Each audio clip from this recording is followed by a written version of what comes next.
Welcome to episode 4 of The Last Quarter. I'm Haley Jordan. And I'm Jake Toppen. And today we have a very special guest with us, Meghan McKeown. She is a former sports reporter at Wish TV, a graduate from Northwestern. She's done it all. Meghan, thank you so much for being here with us today.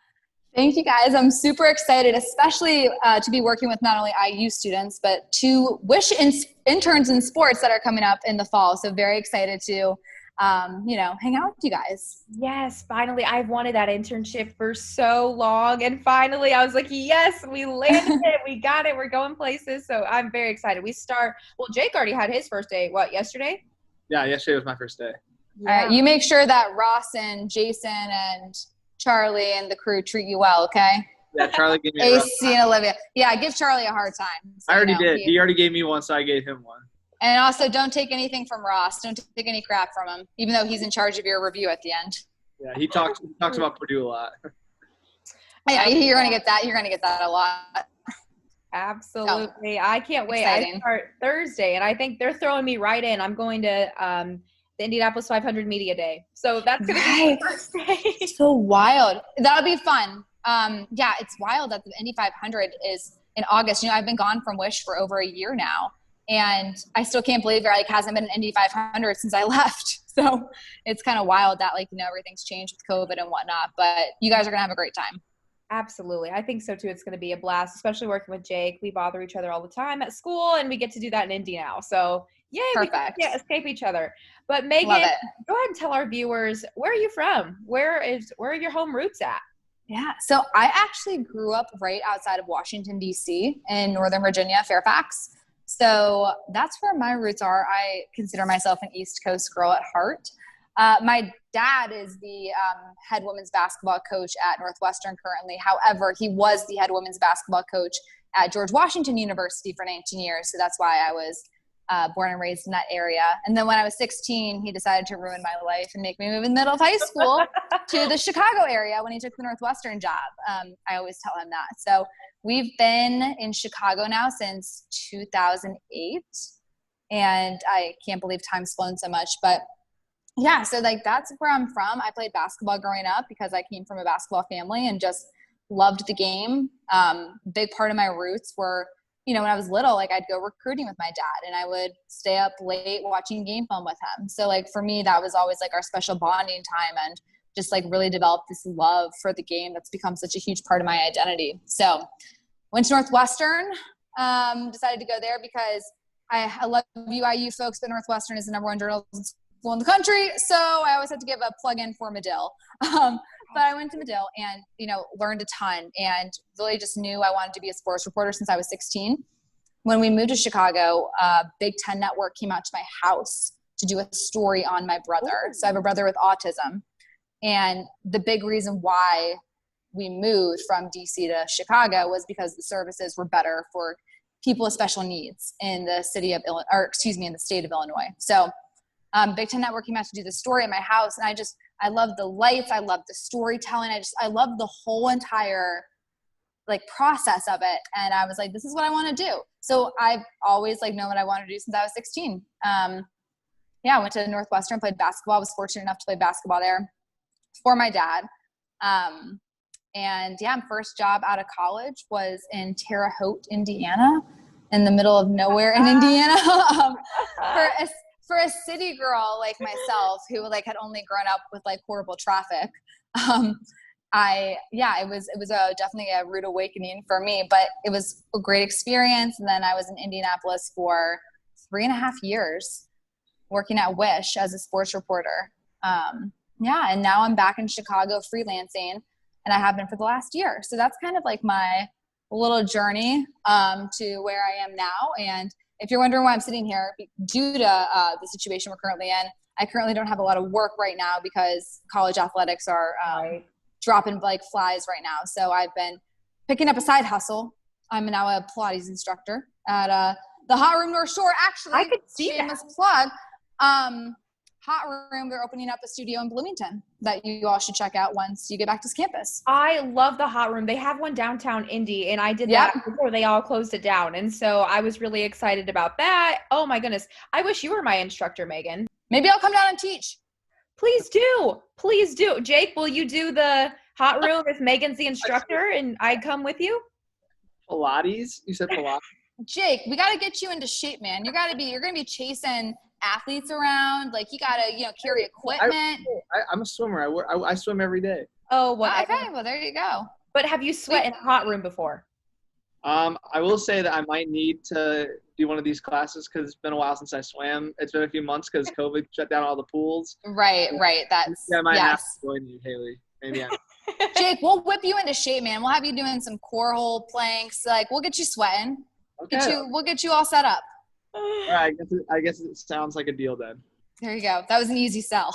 Megan, how is it different? Like, because you're always on the other side of sports reporting. I can't say I've ever seen anybody report Pilates before, but what's it like being on the other side of things, like kind of being the coach of a group rather than reporting it? You know what? It's actually been, that's a great question. It's been fun. It's actually been a really great supplement to my reporting because so much of it is a performance and a presentation. So you have to really know your stuff and you have to do your research and you have to effectively communicate with people. So all things that you have to do as a reporter or as, a broadcaster is kind of applied the same way to Pilates instruction. So that's been, it's been a lot of fun for me. And it's just honestly giving me something to do because I've just, there's only so much of our sport's going to come back at the collegiate level that you can talk about it on a podcast. So, it's been kind of a nice getaway for me. Megan, Perfect. When you were a basketball player at Northwestern, what was it like to play for your dad and have that father-daughter bond translate from, the living room to the court? Right. You know what? It was a great experience overall, short answer. My dad and I have always been really close. I actually had, I never wanted to play for my dad growing up because everyone always asks, aren't you going to play for your dad? And I never wanted to. So I looked at a couple other schools and then just due to my circumstance of my family, it made the most sense for me to stay home. Or stay nearby. So going to Northwestern, and I was really fortunate because I had great teammates. And I was really worried going in, this is Coach McKeown's daughter. She's only here because her dad's the coach. She doesn't know, so I really kind of walked in. I was really proud because I felt that I earned everyone's respect. And I became really close with our 5th year senior point guard, who's still one of my closest friends to this day. And she just helped guide me through so much. So it was a great experience. He yelled at me a lot. And it was a funny dynamic, especially when I would call my mom after practice and be and this happened and that happened. And my mom was just why are you doing this, that, and that? What I mean? Just would rail on my dad a little bit. But it was a great experience. I learned a ton. And just he's one of the best coaches in the country. So it was, really an honor to have the opportunity to play for somebody who's as knowledgeable as he is. When he came to IU, when they played Indiana, I remember just hearing buzzing around. They're oh yeah, McKeown's in town. His team is always really good. So yeah, he's very well respected. Even in Indiana, people know who he is. I tell you what, I was at that IU game and we won in overtime. And those your fans, they are so loud. They're rough, man. We always talked about IU fans. I always hated playing at IU because I hated Assembly Hall. And I'll tell you why, because I was a 3-point shooter. Mm-hmm. And I thought the depth perception was really tough in the corners because the way the stadium's shaped, it's kind of like a ship. When you're inside of it. So we just always, I hated playing at IU. My career ended at IU. It was just, I'm and then I ended up living in Indiana for 5 years. So it's so funny that I covered IU at the level I did. And covered it, essentially. Yeah. The thing that I think is most intimidating, and I'm sure they do this at other places too, but you have the student section that's directly behind the basketball goals, which is everybody's worst nightmare, right? They have the giant signs, the fat heads of whoever is popular in, pop culture that year. And it's just so distracting. Even for us on the sidelines, when we're trying to report, I'm over here looking at a fat head of Obama just bouncing up and down as you guys are playing. Yeah. And it's so distracting. I don't know how you did it. And they're right near the bench too. And the bench is super close to, it's just, you hear everything they say. It's quite the setup. I mean, it's honestly I was so fortunate because Assembly Hall, between Assembly Hall and Mackey Arena, you have two of the best, college basketball environments in the country. And I truly believe that.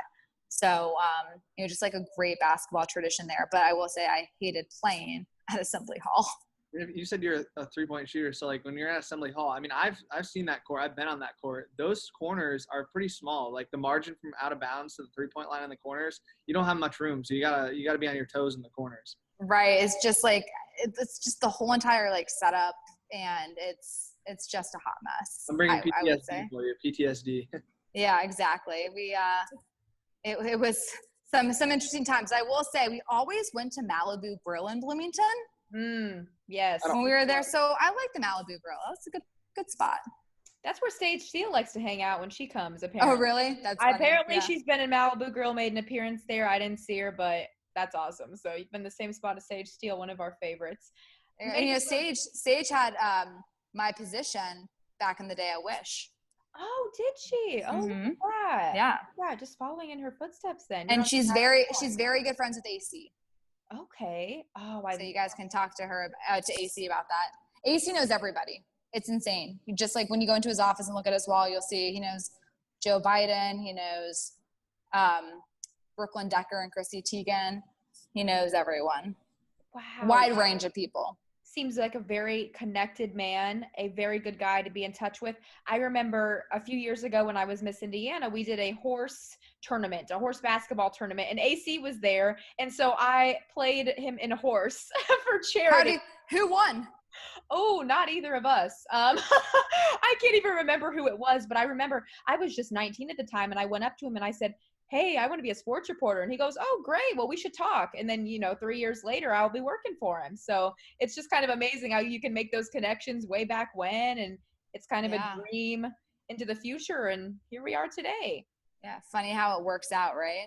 Absolutely. Yeah. And I met you at Jake. I don't know if you knew this, but Megan came to IU. I think this was a couple years ago when you did the panel discussion, right?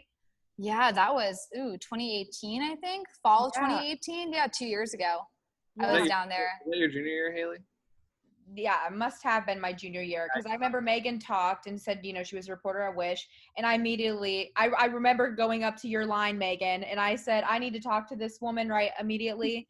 I sat in my car. We had a phone conversation for 5 minutes. I was outside my apartment. I will say, I remember I was in Trader Joe's when you called me, when I was shopping in the wine section when you called. I'll never forget. Yeah. I remember that too. And I called my mom after. I said, Mom, I just talked to a sports reporter on the phone. Like, she took the time to talk to me. I'm so excited. So you're so sweet. Well, thank you. Well, you are too. I mean, you've helped me so much. And even just seeing you last summer at Wish and getting to wave at you from afar from the news life, it was great just to see you. But, going back to your time at Northwestern, when did you start getting into media activities? Because I know that must have been hard being a student athlete and then also juggling the major that doesn't sleep. Right. It's so true. And I've talked to a lot of Northwestern student athletes who want to get into this as well. And I mean, it's so amazing to me how much drive like this generation of students has, because I didn't do anything school wise. Like, I mean, join any like extracurricular activities till my junior year. Like I didn't have time to. So I interned at Big Ten Network my sophomore summer going into my junior year. And then I like joined Sports Night, which is like our, it'd be similar to like your IU TV situation. And like I was a junior and I like had no experience. We have at Northwestern, we have the opportunity to, it's called a JR, Journalism Residency. And we go away for a whole quarter.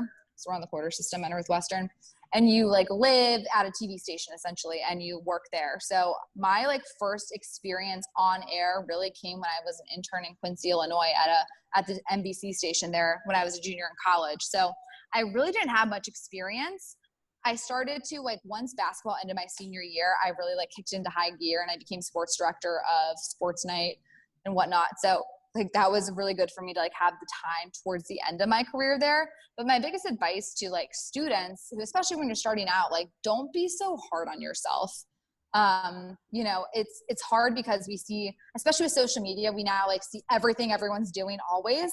And it comes across as very much like a highlight reel. And it is a highlight reel. Like I'm the first to admit, like if you go on my Instagram, like none of my hardships are on there. It looks like I'm just living the dream. Couldn't agree more.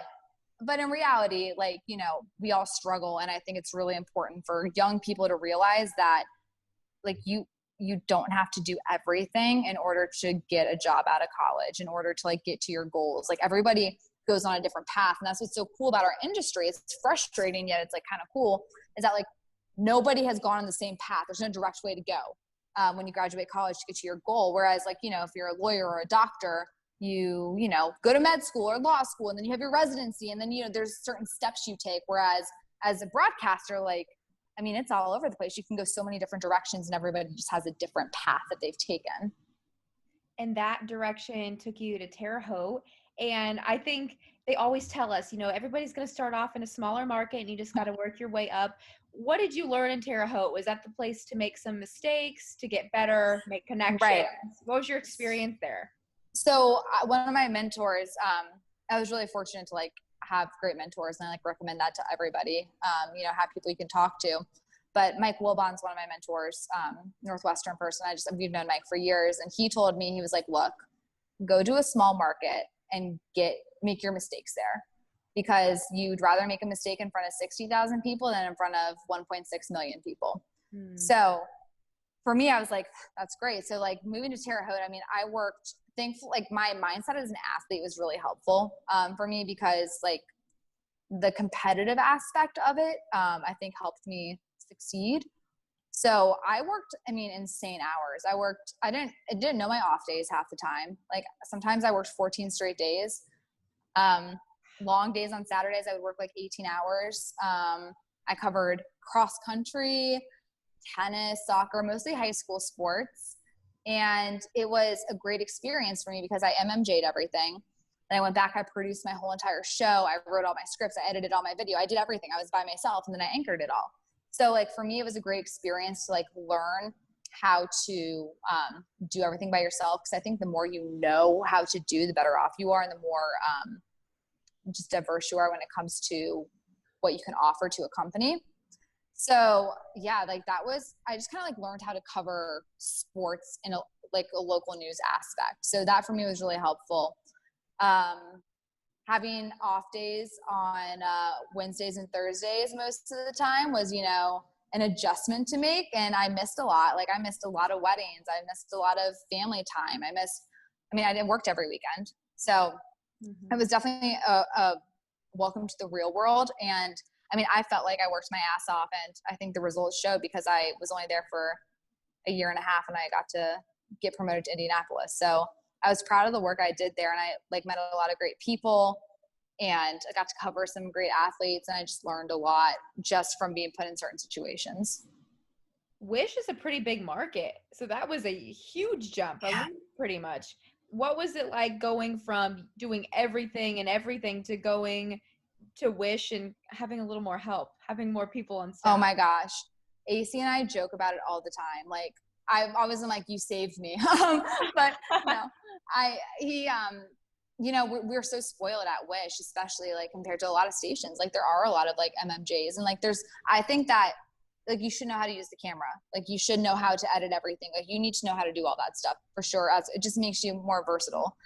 But it was amazing. Like, I remember my first event I covered was the women's basketball Final Four, and UConn won. First one you did? And I was, so, like, it was, like, my first day on the job. It was in April. And I remember, like, I felt so good because it was my comfort zone, and I had a photographer, and I'm like, and I had a producer, and I didn't have to edit anything. I was like, wait, so I got to just focus on my work on camera, which was really helpful. I got to focus more on my writing and, like, on my reporting. So honestly, though, I will say, having had done all the MMJ work in Terre Haute, I appreciate everything so much more now. Like, I'm so appreciative, like, when I do a game, like, at each level. Like, when I moved to India, I was so appreciative to have a photographer. I was so appreciative to have a producer, and to have a sports director that put me in positions to succeed. And now that I've, like, been really fortunate in my last year to freelance and, like, work on a national level, just getting to, like, do a game and, like, walk home after, like, it's amazing. Everyone does everything for you. They give you your mic, they fix the battery. Like, you just have to worry about, like, literally what your job and the questions you're going to ask, which is, like, it's awesome. But I wouldn't have the same appreciation for it had I not had to like work my way up like that. Back when you were at Northwestern, or going back to your college days, like being an athlete in high school, I know it's like nothing compared to what it's like in college, but like you had to learn to be able to prioritize your workouts and then schoolwork and then time to yourself. Do you think that being an athlete at Northwestern made you a better like student and like in the classroom? Because I feel like when I was an athlete, like I was better in the classroom, and I don't know if that like transitions to college too. So I just wanted to see how you felt being an athlete in college, also Yeah. media stuff. 100% it does, right? Because you have to learn time management skills. You don't have another choice or else you would fail miserably. So, and we had a lot of help at Northwestern. I mean, we had academic advisors in the athletic department that were really helpful. We had coaches that, stayed on us, upperclassmen as well.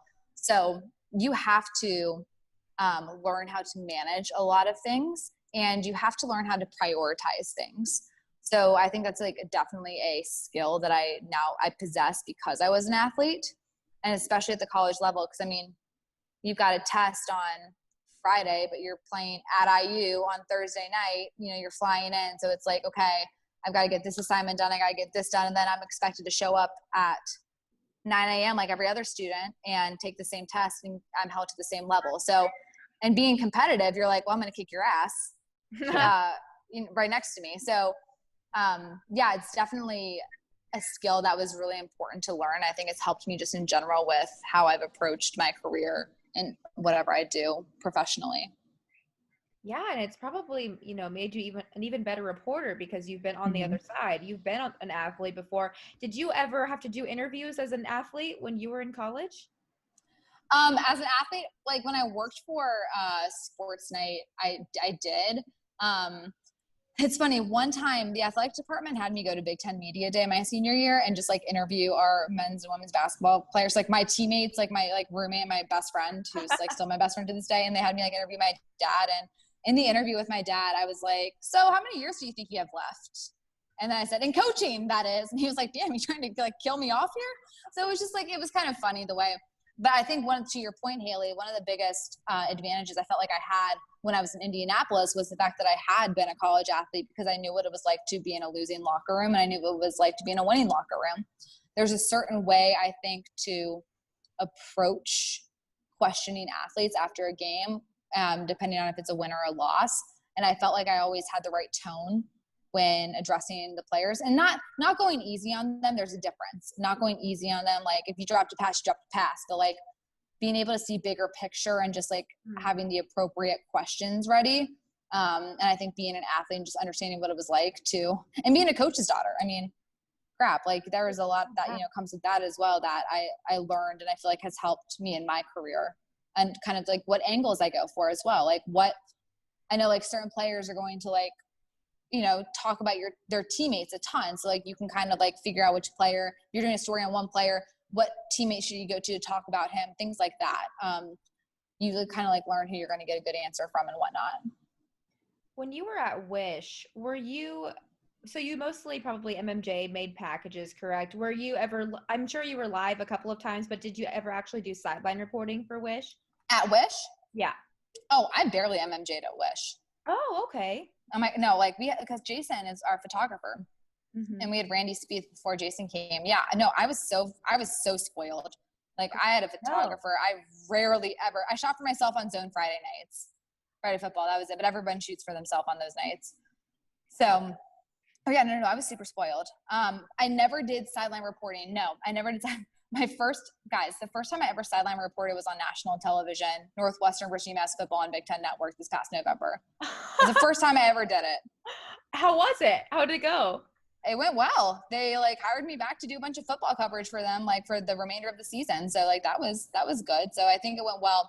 But you know what? Like things you always remember. So I always like wanted to, when I was a student at Northwestern, I was always like, yeah, I want to like sideline report at a Northwestern game, football. And, just through like being with Northwestern in my dad's position, like we've become really good family friends with Fitz, our football coach. And I remember I was so nervous because they were throwing down to me from the booth, and Lisa Byington was doing play-by-play, and Lisa Byington's a mentor of mine and a friend. So she had like been so helpful, like getting me ready for this game. So they throw down to me, and like right before we went on air, I had to ask Fitz like one question or two questions. And I'll just never forget standing there, and like right before we went on, he just looked at me and patted me back, and he's like, "Let's go." And I was just like, it made me feel like it was just one of those, I'll never forget. It was just really helpful. It calmed me completely, and I was able to like kind of find my groove with it. But yeah, like that was the first time. And then I did a bunch of sideline reporting, like for Big East Digital Network, where I kind of like got more into a groove. And then like ESPN hired me during March to sideline report men's basketball. And I got one game in, and then unfortunately my other game was canceled due to COVID. So yeah, like I really don't have much sideline reporting experience. But I talked to AC, and AC called me after my ESPN game. And I'm like, look, the only reason why I know how to do this, or why this like even like remotely looks fine, is because you've given me these opportunities in Indianapolis where like I had to do live interviews and I had to do live hits. Like I was live all the time. All the time I was live. That's where my live shot skills really were able to get sharp, was in Indianapolis, because of all the opportunities AC gave me.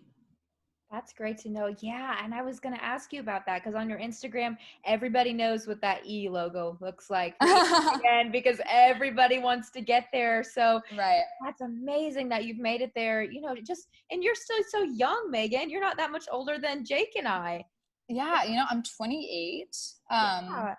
I don't feel very old. Like it's funny, but yeah, I was really fortunate, and you know, there's just a lot that goes into it, I think. And the one aspect, like I didn't realize when I knew I wanted to get into more like remote sports. So that would be like your games, right? Your live. I wanted to be a part of the game. So I actually have developed myself to more of a basketball analyst. And that's kind of the role I'm trying to tackle right now, is doing games as a color commentator. So like I love being able to sit there and talk with the play-by-play about the game floating out in front of me. So I did about 25 games during my year of freelancing, and that was really good. And I think hopefully I'll have some opportunities coming up when sports come back, but I need college sports to return in order for that to happen. But yeah, no, I was really fortunate. Yeah, really fortunate. Well, you seem to have the personality for color. The color people are always the most fun people to make friends with, especially at IU, anywhere. That just proves to be true. Jake, you've done color before, right? No, I've never done any like play-by-play or any color commentating. Now, my roommate, he's pretty good at color commentating, or he's good at both. I think he's better at play-by-play than he is color, but if he's gonna get a job in sports, it's gonna be a play-by-play, because he's really, really good. He graduated. That's awesome. He's really, really good. I think play-by-play is so hard. Like it is so hard. I always like, one of my really good friends is Joel Gadet, and he does play-by-play for CBS and a bunch of other outlets, and we work together a lot. And I'm just like, I just think it's so hard. I have such an appreciation for people who do play-by-play, good play-by-play commentators. Yeah. It's an art. It's such an art.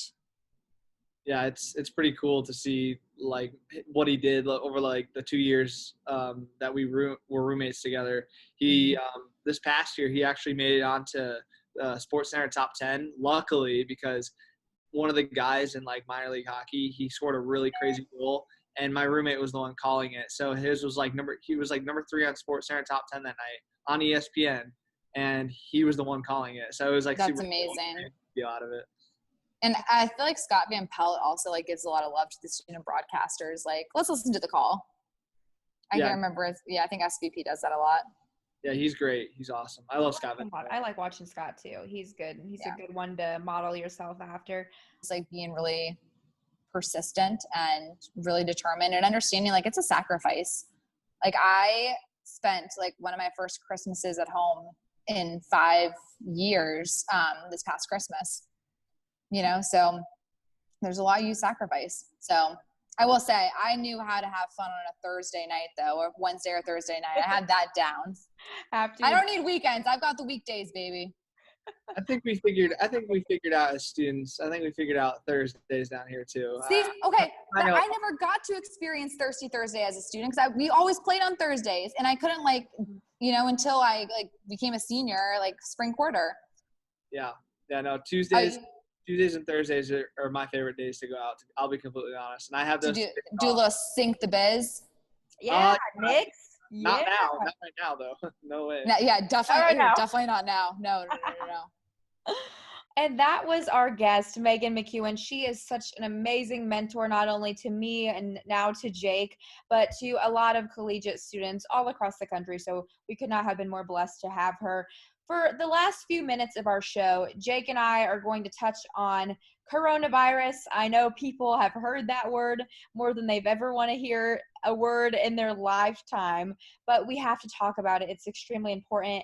First, let's hit the MLB. More than 32 games have been postponed because of COVID-19, and they're only 1/3 of the way through the season. What do you think the 2/3 is going to look like, Jake? Well, I think that most of the games canceled so far have been mostly the Cardinals and the Marlins. So maybe if the teams are smarter and they're not in a bubble, so it's hard, but they can be smart. You just play your games, go home, test every day, and then you can complete the season. So I think that I have no idea. I really didn't think the season was going to even make it this far. I thought it was going to be canceled like after a few weeks of games because we talked about it on our first episode that the Braves, Marlins, Phillies, like all those teams were having complications because the Cardinals and other teams went out in Atlanta. So I have no idea if they'll even finish the season. I hope they do because we all want to watch some sports. So hopefully that they can get it figured out and hopefully that the cases don't keep rising because I really want to watch baseball and I think that the postseason could be really fun if we can get there. Yeah, we know the Marlins were riding the COVID-19 struggle bus. They were driving that bus, my gosh, and so are the Cardinals. But now the Reds have postponed their game with the Pirates due to a positive Reds case. So it's slowly but surely starting to attack other teams. And the thing is, the MLB is saying, oh, we're going to try to make up these games via double headers and eliminating off days, which to me just sounds exhausting. Could you imagine? As an athlete, you're already stressed about this pandemic. What if I get sick? What if my teammate is sick? And now the MLB is like, hey, by the way, you guys don't have any off days anymore. Yeah, no, that's insane. Like the Cardinals, since they were off for so long because of the COVID cases that were rising on their team, they couldn't play. And now they had to play a bunch of like double headers and they get barely any off days. So they gotta play catch up to all the other teams that have already been playing games and haven't had cases.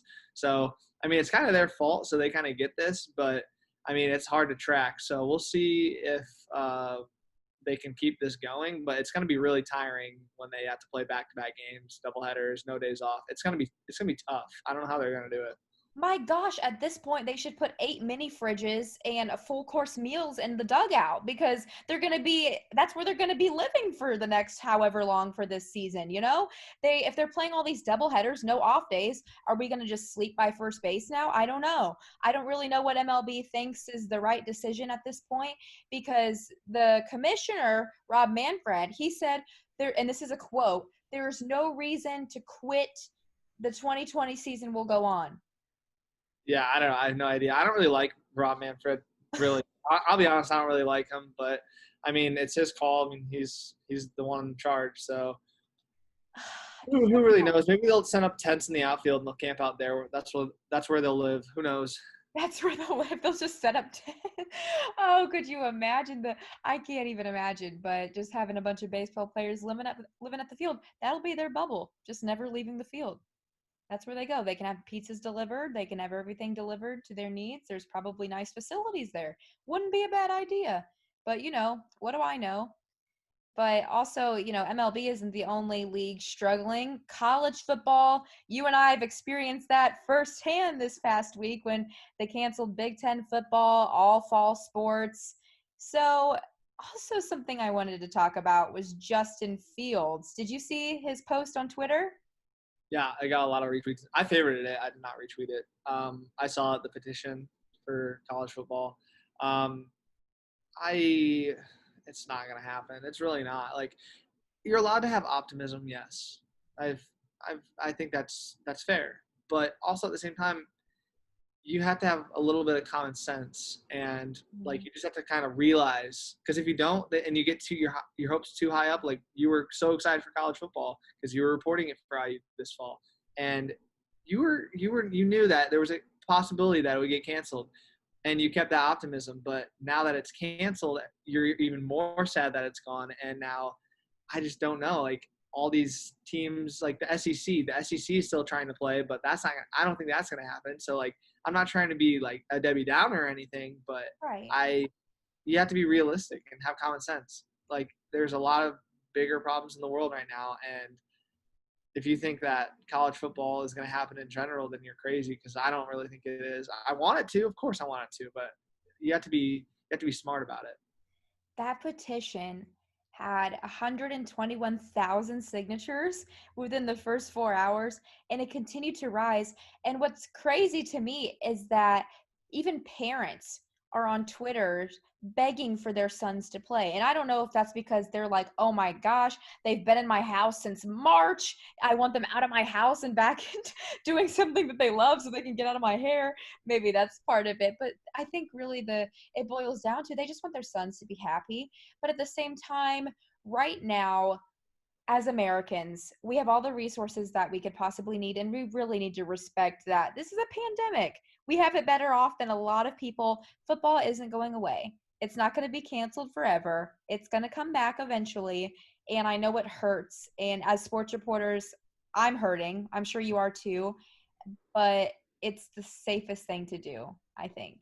The quicker we get this under control, the quicker we'll be back to normal. And like I said, when they shut down everything back in March, April, and May, I think, or March and April, and they let everyone start to do normal thing with stages starting May 1st, in Indiana at least. It was like, I thought they should have just kept everything locked down until August 1st. Just keep it down, lockdown all summer. And like, obviously, like the groceries are being one thing, and other things like maybe going to get gas or something. But like, I think they should have locked everything down until August 1st. And I think like literally make wearing a mask. I know some stupid people aren't going to wear a mask, but wear a mask and just stay 6 feet apart. And by August 1st, you'll have barely, like, you'll still have cases, but like you'll have barely any. And like, it wouldn't be anywhere near as bad as it is right now. But you know, like, I'm not going to talk politics on our podcast. So, you don't know. I have no idea what's going to happen. It could be way better than it is, but you know, some people are dumb. And I'm hinting at someone, but I'm not going to say who. But I'm not going to say who. Everyone can make their best guess at that. And, you know, there's talk about a spring season. Big Ten and Pac-12 are talking about it. There doesn't seem to be a set plan, or at least they're not letting on that there's a set plan to the media or people like us that attend press conferences just begging for some more information to grab on. But I really don't think that's a great idea either, because first of all, you can't really play when there's snow on the ground. I mean, I guess the boys would play in desert weather at this point. They're so excited to hopefully get back on the field. But then what happens when you play the spring season? Are you going to turn right back around and play a fall season? How does that work? Who knows? Maybe this will set up for a whole new sports world. Who knows?